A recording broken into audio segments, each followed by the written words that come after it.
Through practice, I've learned a lot about making tote bags and apparel at home, so let's go through some of the tips I've learned over the years while I make some of these hats. For small areas, I like the Cricut Easy Press Mini. No matter what you're making, it's always good to start by lint rolling it. It's also important to start with a flat, smooth surface, so things like hoodies, tote bags, and hats all have things that could make that difficult. I use some of these heat press pads to make things more level by putting them in between uneven surfaces or areas that could use some extra lift.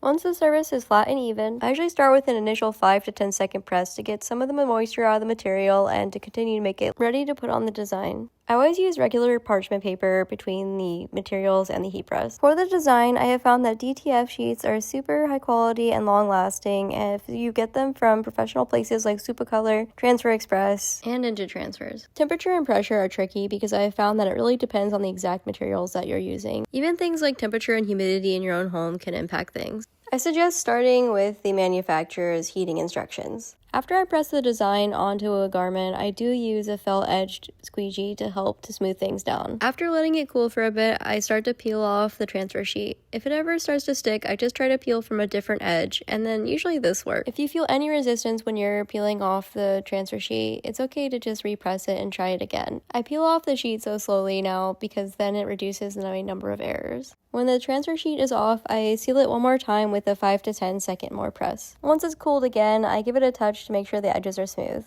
And now it's ready to be worn. It's also important to be in a well-ventilated space and be safe with the materials because they are hot. Just like anything in art and small business, it just takes time to learn and practice to get better. After 3 years of doing this, I'm a lot quicker and I make a lot less mistakes. So my biggest tip is to just keep practicing and always be willing to learn.